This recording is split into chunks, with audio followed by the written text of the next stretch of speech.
இராஜபதி சௌந்தர நாயகி சமேத கைலாச நாதர் ஆலயம் நவகைலாச ஆலயங்களில் இது கேது ஸ்தலம்.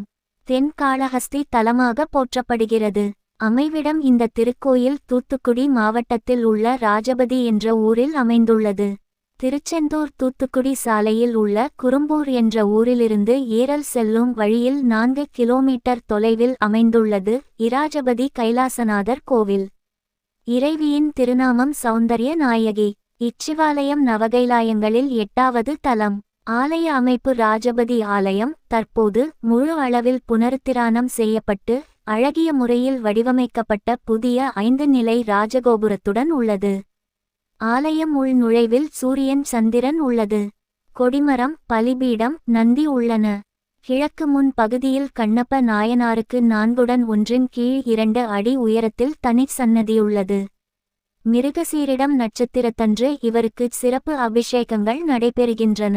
ஆலயம் முன்பகுதி முழுமையும் அழகிய கூரையால் மூடப்பட்டு உள்ளது. நவகிரகலிங்கம் தனி மண்டபத்துடன் உள்ளது. சுவாமி கருவறை முன் மண்டபத்தின் முகப்பில் திருக்கல்யாண காட்சிக்கோலம் சுதை வடிவத்தில் உள்ளது. உள் மண்டபத்தில் ஒரு முன்னந்தி துவாரபாலகர்கள் உள்ளனர். சுவாமி கருவறையில் கிழக்கு நோக்கி அருள் தருகிறார். கோஷ்டத்தில் தட்சிணாமூர்த்தி லிங்கோத்பவர் பிரம்மன் தனி சண்டிகேஸ்வரர் அமைந்துள்ளனர்.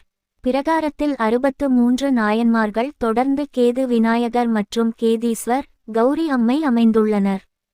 காலத்தி விநாயகர் சன்னதி வள்ளி தெய்வானையுடன் முருகர் தனி சன்னதியில் உள்ளனர். மேற்கு பிரகாரத்தில் ஆதிகைலாசநாதர் மற்றும் காலத்தீஸ்வரர் சன்னதியும் உள்ளன. சுவாமி அடுத்து தனி மண்டபத்துடன் கருவறை சன்னதியில் கிழக்கு நோக்கி சௌந்தரநாயகியம்மன் உள்ளார். முன்னந்தி மற்றும் பள்ளியறையும் உள்ளது. வடகிழக்கில் தனி பைரவர் சன்னதியும் உள்ளது. நவலிங்க சன்னதி பொதுவாக கோயில்களில் நவகிரக சன்னதி இருக்கும். ஆனால் இங்கு நவகிரகங்களுக்கு பதிலாக 9 லிங்கங்கள் பிரதிஷ்டை செய்யப்பட்டுள்ளன. சுய அபிஷேகம் பக்தர்கள் தங்கள் கைகளாலேயே நவலிங்கங்களுக்கு அபிஷேகம் செய்து தோஷ நிவர்த்தி செய்து கொள்ளும் வசதி இத்தலத்தின் தனிச்சிறப்பாகும். இப்படி நவகிரகங்கள் லிங்க வடிவில் எழுந்தருளி இருப்பது வேறு எந்த தலத்திலும் நாம் காண முடியாத அரிய காட்சியாகும். திருமண தடை மற்றும் பிதுர் தோஷம் நீண்ட நாள் திருமண தடை உள்ளவர்கள் மற்றும் பிதுர் தோஷம் நீங்க விரும்புவோர் இங்கு பரிகார பூஜைகள் செய்கின்றனர்.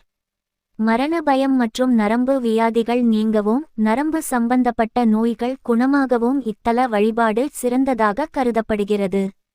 முக்கிய திருவிழாக்கள் மகா சிவராத்திரி திருவாதிரை ஐப்பசி அன்னாபிஷேகம் பிரதோஷம் மற்றும் கார்த்திகை சோம வாரங்களில் 108 சங்காபிஷேகம்